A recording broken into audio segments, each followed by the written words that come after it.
On va s'attaquer maintenant vraiment à l'essence même de ce qui va nous permettre de composer les morceaux ou tout du moins, ici dans un premier temps, de les arranger. Donc ce sont les fameuses types de pistes qu'on peut utiliser dans Logic Pro. Alors, lorsque vous créez un projet, ou alors si vous êtes déjà dans un projet, vous allez pouvoir trouver avec le bouton plus la possibilité d'ajouter des pistes. Et donc, en fonction du choix que vous allez faire pour la création d'une piste, bien évidemment, le comportement sera différent et votre outil d'écriture dans la zone édition bien, sera lui aussi différent. Donc, les zones d'édition s'adaptent en fonction de si on traite du MIDI, de l'audio, de la séquence ou des instruments boostés à l'IA.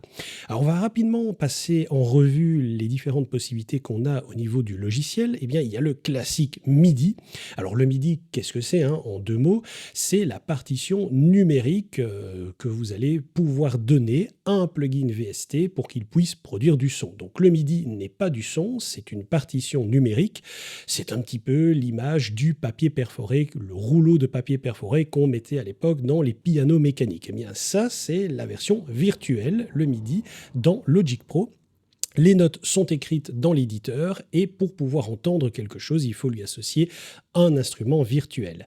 Alors Logic Pro propose deux modes de travail, l'instrument logiciel, donc autrement dit vous écrivez vos notes et le plugin va faire sortir du son, et puis si vous avez la chance de posséder des synthétiseurs physiques sur votre bureau, eh bien vous pouvez toujours écrire les notes dans Logic Pro, mais les envoyer vers un instrument externe rattaché à votre workflow, donc soit via un câble MIDI, soit via le port USB de votre ordinateur. Alors des vidéos seront consacrées à l'utilisation avancée de l'écriture dans les VST, que ce soit en MIDI ou sur un équipement externe. Ici, on va juste passer en revue ce qu'on peut faire déjà sur un projet existant. Les pistes de motifs, eh bien, en fait, elles utilisent un petit peu la technologie MIDI, mais ce sont des pistes de type séquenceur. Donc, ça veut dire que vous allez avoir une matrice dans laquelle vous allez dire, ben, par exemple, ma batterie, je veux qu'elle joue tous les temps, mon snare, je veux qu'il joue un temps sur deux, ainsi de suite. Alors, de la même façon que pour le MIDI, hein, vous pouvez utiliser un plugin VST, donc directement dans votre logiciel, soit envoyer ça vers une boîte à rythme ou un synthétiseur extérieur. Les session players sont des instruments virtuels boostés par Apple Intelligence, donc, qui est le moteur IA d'Apple. Donc, autrement dit, ce n'est pas du cloud. Vous n'allez pas générer de l'audio comme dans Suno ou Dio. Vous allez utiliser tout ce qui existe dans la base de données bibliothèque de Logic Pro à travers les VST pour pouvoir créer des percussions, pour pouvoir créer des basses, pour pouvoir créer des claviers. Et dans les claviers, on va retrouver les pianos, mais aussi quelques synthétiseurs. Donc voilà, on passera en revue évidemment dans la partie utilisation des pistes, ces différentes façons d'utiliser l'IA et de programmer des sons et des rythmiques différentes. Le quatrième type de piste que vous pouvez utiliser, eh bien, ce sont les pistes audio. Alors attention, hein, les pistes audio, ça ne veut pas dire que si vous créez une piste audio, vous allez pouvoir travailler comme ça directement. Les micros et les entrées en ligne ont des impédances différentes. Donc là, il faudra vérifier au niveau de votre carte si vous connectez, par exemple, un micro studio d'activer l'alimentation fantôme.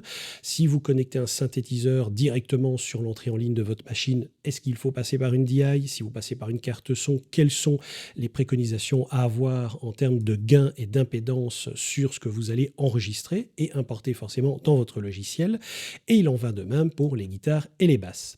Alors, si vous n'avez pas la vue détail ici en dessous, hein, de base, si vous n'avez que ceci, eh bien vous pouvez pour chacune des pistes activer les détails et vous voyez, eh bien, dès que je vais passer d'un type de piste à un autre, je vais avoir des possibilités de précharger certaines choses sur la piste. Par exemple, bien, si je veux créer une piste motif, je vais laisser le patch par défaut. Vous allez voir qu'ici, eh bien, il va déjà me précharger. Alors, il me l'a mis en plein milieu du projet. Je vais la mettre en bas, à la continuité de ce qu'on avait fait dans l'exercice juste avant. Donc voilà, j'ai ma slab bass qui est ici. Et je viens de rajouter une piste motif. Alors, comme vous voyez, c'est une piste un petit peu particulière, hein. Vous ne savez pas éditer beaucoup de choses. Par contre, vous avez une matrice. Et cette matrice, bien, qu'est-ce qu'elle va vous permettre de faire? Bien, si je fais la lecture de mon morceau, donc le raccourci étant la barre espace, hein, je ne l'avais pas dit, mais vous pouvez faire play-pause directement avec la barre espace de votre clavier. Et à partir de maintenant, je ne vais plus cliquer à l'écran, je vais utiliser de plus en plus les raccourcis. Eh bien, je vais lancer la lecture de mon morceau et vous allez voir, au niveau de la matrice qui se trouve ici, eh bien, le petit carré blanc va avancer en fonction du métronome qui est pour l'instant basé à 115 BPM. Alors je vais activer le métronome, comme ça vous allez bien entendre ce qui va se passer. Voilà, donc là j'ai mon morceau qui est en cours de lecture. Et si je veux activer par exemple au niveau de ma matrice quelque chose, je vais sélectionner. Par exemple, voilà, je veux que mon kick joue tous les temps.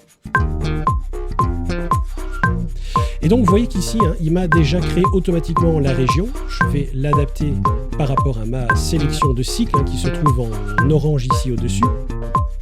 Et donc bien, ces pistes motifs vont utiliser du MIDI derrière en fait hein, pour appeler chacun des samples qui se trouvent chargés par défaut dans ce kit. Et donc je vais faire jouer par exemple mon kick tous les temps. Ma snare qui est ici, je vais la faire jouer, on va faire un petit truc un peu groovy. Hein. Et si jamais un son ne me plaît pas, voilà. De la même façon que je peux activer n'importe quoi au niveau...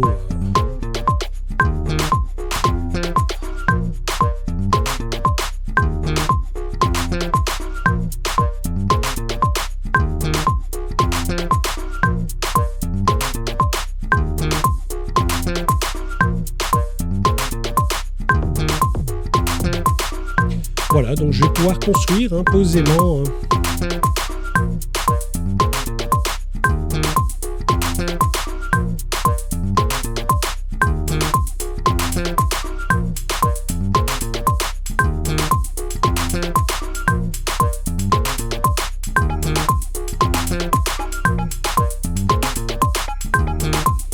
Voilà un petit peu une utilisation possible à partir d'une piste motif. Donc voilà, sur une matrice, eh bien, je vais dans cette région-là activer ou pas certains éléments de la batterie. Alors au niveau des pistes, que ça soit à l'intérieur dans la zone édition ou sur les pistes en elles-mêmes, vous avez différents boutons qui vont vous permettre de dire eh bien, je veux la mettre en solo, je veux muter cette piste, je veux enregistrer directement. Hein, si j'ai une drumbox par exemple sur la table dans un contrôleur, je vais pouvoir directement jouer mes rythmes. Alors voilà, ici le mode solo. Le mode mute et le retour de la lecture complètement normale. Voilà donc pour ce qui est des types de pistes différentes. Alors ici je pourrais très bien rajouter un instrument logiciel, je vais laisser le patch par défaut et bon imaginons que je n'ai rien pour écrire de la musique, je vais aller dans ma bibliothèque, je vais faire une recherche hein, uniquement sur les boucles MIDI et je vais aller chercher une tonalité de, je vais trier dans l'autre sens sur l'entête de cône directement. Et voilà, j'ai mon morceau qui est en si bémol majeur. Bien, je vais regarder un petit peu. Si bémol majeur. Ok, ça me va. Je vais le glisser. Et là, on voit que déjà, bien, la zone édition s'est adaptée. Donc, j'ai ici les notes MIDI. Alors, pour information, hein, les notes que vous voyez ici, bien, c'est la même logique finalement que dans la zone motif. À chaque fois que j'ai un carré qui est dessiné, eh bien, j'ai une note qui sera jouée sur mon piano. Donc voilà, ce sont les notes que vous entendez ici. OK. Et la couleur indique la vélocité. Alors la vélocité, c'est quoi? C'est la force avec laquelle on va jouer la note. Donc ici, par exemple, si je prends la première note, elle a une vélocité de 112. Si je prends la deuxième, elle a une vélocité de 83. Et donc les couleurs vont peut donner du réalisme finalement à mon jeu, mais on ne tape pas sur un xylophone exactement de la même façon. Donc dans ce cas-ci, je vais mettre en solo ma piste et vous allez entendre des petites nuances sur la façon dont le xylophone va restituer le son.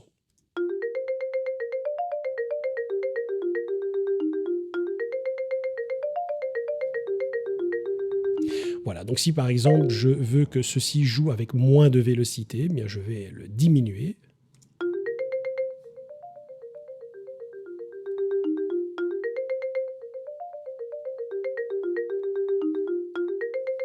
Donc voilà, la vélocité, ce n'est pas du volume, ça veut simplement dire que sur l'instrument, on va jouer moins fort. Alors si j'avais diminué le volume ici, c'est l'ensemble de mon sample qui aurait joué moins fort, donc c'est pas ce qu'on recherche. Ce qu'on recherche, c'est apporter du réalisme.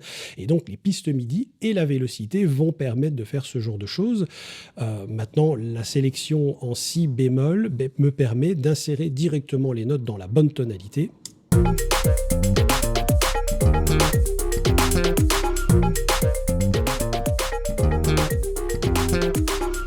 Voilà, par exemple, voilà une utilisation qu'on peut faire sur les pistes MIDI. Alors là aussi, hein, une vidéo sera consacrée entièrement au MIDI. Le but étant de voir ce qu'il est possible de faire avec les pistes.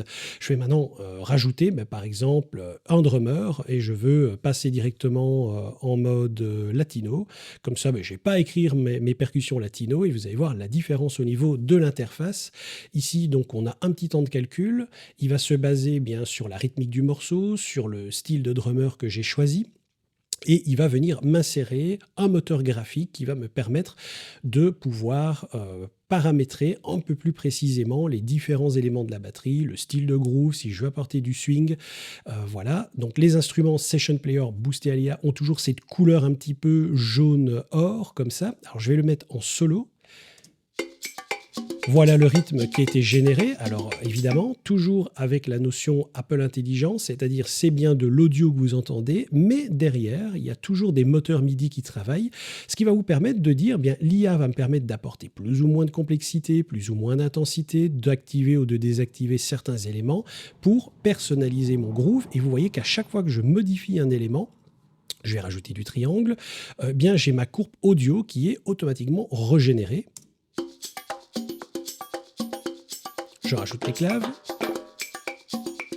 Je peux changer le style de percussion si jamais je le souhaite. Et je vais rapporter un petit peu de swing qui va me permettre par exemple de me décaler par rapport au métronome. On ne va pas jouer pile poil sur le tempo.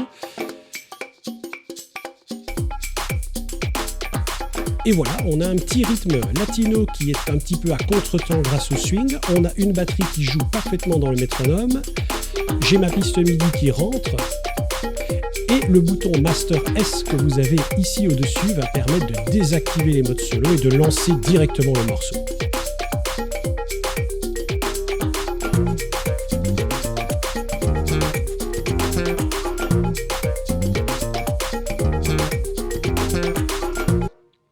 Voilà, donc un petit peu les pistes qu'il est possible d'utiliser, la dernière étant la piste audio, qui vous permet directement de venir enregistrer de l'audio depuis votre carte son, le micro de votre Mac ou n'importe quel autre type d'acquisition, que ce soit votre entrée en ligne au niveau de l'ordinateur ou de la carte son USB, des platines, peu importe que sais-je.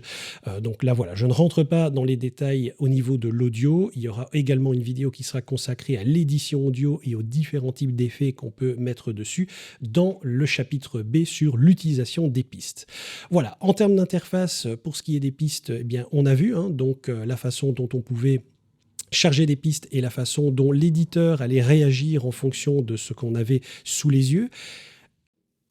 Et donc pour résumer, si on reprend l'interface de création des pistes, pour les différents types de pistes, on a ce vert matrix pour tout ce qui va être des données MIDI pures, on aura le bleu nuit pour ce qui va être plutôt des séquençages de notes, de percussions, on a ce jaune un peu doré pour les interfaces qui sont boostées à l'IA et le bleu un peu plus clair pour les acquisitions audio.